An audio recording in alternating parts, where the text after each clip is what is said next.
reviewing Yoshi's Crafted World for the Nintendo Switch.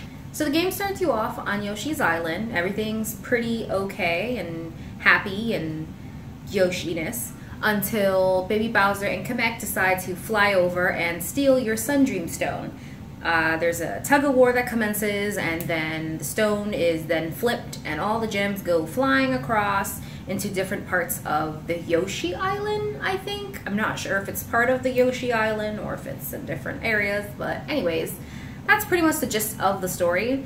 At that point, they ask you, who would you like to go on this journey? Because apparently all of them can't go. Some of them want to stay to watch a stone that has of no value, and they decide to throw one Yoshi or two, if you have a buddy, along on this journey to recover the gems before Kamek and Baby Bowser can. When you first start the game off, it allows you to select a difficulty.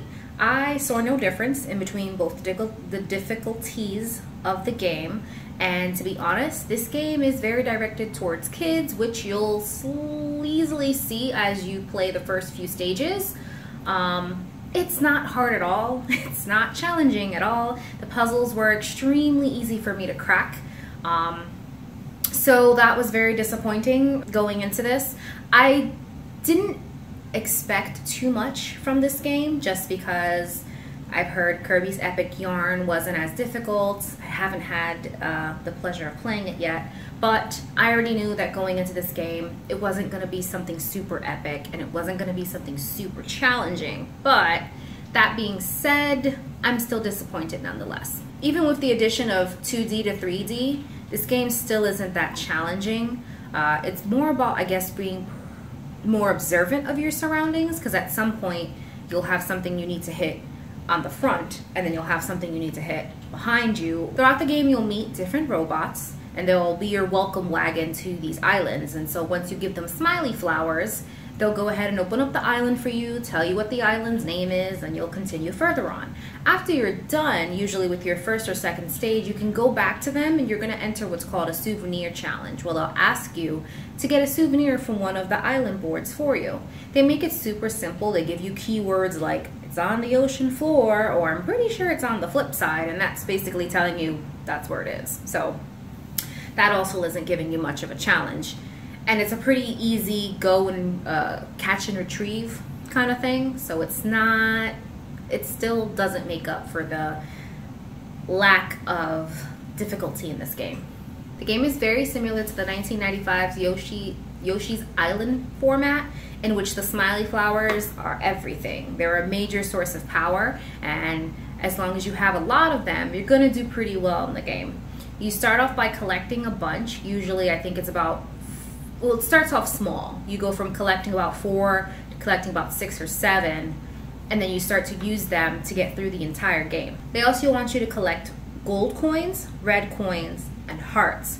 I don't really know the significance of the red coins yet. I haven't seen anything that they're there for. I don't know if the red coins just mean they give you abundance of gold coins, but I don't know. So if you know, let me know, because I have a few of them and I have no idea what to do with them. Gold coins, however, are used for when you come across your first gumball-like machine, which when you put a certain amount of coins in, you get a bunch of cute little eggs. And they're Yoshi eggs. They're all a different color. There's either green, red, or gold. That signifies their rarity. For me, by far, the best thing in this game, the graphics. It's very crafty, from the fuzziness of the Yoshi's skins to just how adorably made the stages are. They did a very good job at bringing this to life, and it was very, very fun for me to be able to go through these stages and see how different stages are being assembled. It's very cute. The music is the weakest part of this game. Like, super lazy, just overall bad.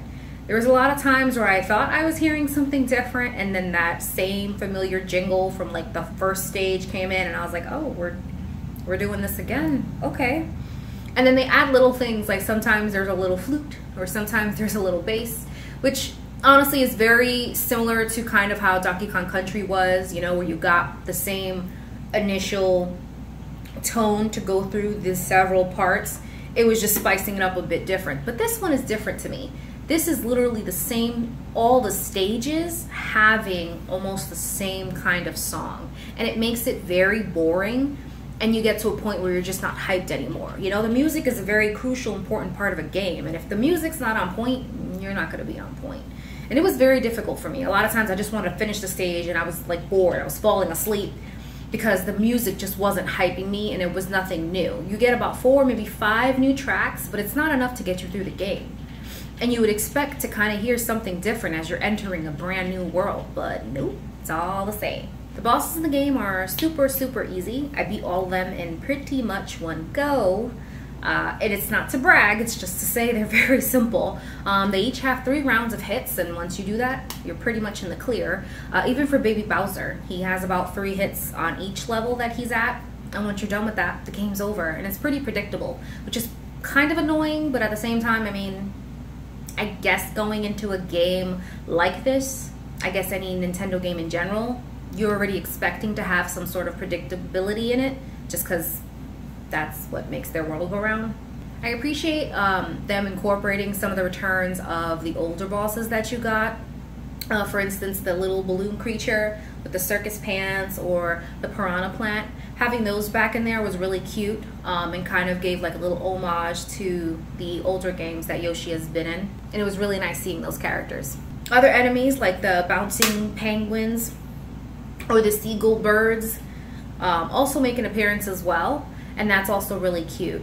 They also have Poochie. Poochie, you see again, comes back to help you, only this time he's got little Poochie pups, which are freaking adorable. And they give you a flip side in which you need to find and collect these Poochie pups in the time limit and make it over into the finish line. Also in this game is an addition of Yoshi costumes, which is really cute.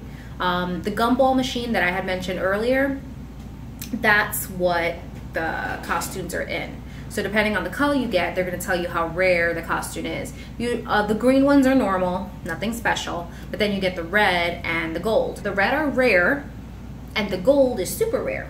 The costumes also will break as you're going throughout the board and you get hit, but they actually don't go away. So it makes you feel a little bit better about using your super rare costumes, knowing that, yeah, they'll break in the stage, but the moment you go back to the world map, you have those costumes ready for you to use again. This game is very easy for you to survive. Like, you can get hit a certain amount of times before you actually get game over, which is why I go back to saying this is really meant for a kid, because you get a lot of chances to actually beat the stage, along with your costumes and then just the overall durability of Yoshi, it seems. You're getting a lot of chances to beat the stage, which is, once again, why I say that I really just think it's meant for kids. I also want to criticize the need for having the Sun Dream Stone. Like, the whole basis of this game is meant basically around Baby Bowser being greedy little thing that he is and wanting this Sun Dream Stone to make a wish. But after he makes his wish, it kind of makes you sit there and go, wait a minute, Kamek's kind of been making all these mystical, magical bosses for you to fight. Why couldn't he just do what Baby Bowser was asking for? It kind of gives you this why bother feeling, and you're wondering, what the hell is the actual plot of this game? There's no need for him to actually have that sunstone. So when it comes back to it, it's almost like a very empty kind of plot, and they were just like, let's just go ahead and take some inspiration from the last game, throw it in, and there we go. It's very, very reminiscent to the 1998's Yoshi Stories, in which they steal the flower, and you then need to get the flower back. I don't remember what his need for wanting that flower was. I think because it makes you happy. It was like a super happy tree. I don't know, something like that. But it's pretty much the same thing, but it makes no sense, because if Kamek himself can do magic, and you've seen him do it several times before, it's a very empty plot when you think of it that way, because you're just like, what was the need? With all that being said, I did enjoy the game. It definitely wasn't my favorite, and it's not something that I can put in my line of classics. It's a very kid-friendly game. I really think it's best left to them, because honestly, with this game, I was just bored, and I'm just ready for the next one. I'm going to give Yoshi's Crafted World for the Nintendo Switch a 3. Yoshi! My biggest problem with Nintendo games now, I really miss the storytelling that we get every now and then. And when I think about storytelling, I think about some of my favorite games, which are Super Paper Mario, Super Mario Galaxy, Super Mario Sunshine, in which those all had a deeper story than just the usual, you know, Princess Peach got stolen, we steal her back, and everything's great. We rescue her back. We don't steal her back, because she's a woman with free will.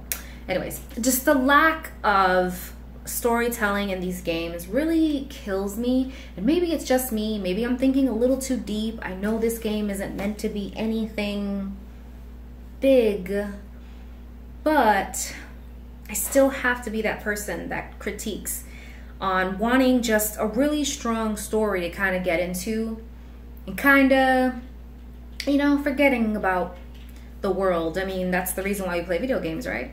All my introverts. I also find that it depends on who develops the game. This game was developed by Goodfeel for Nintendo, and you can definitely tell.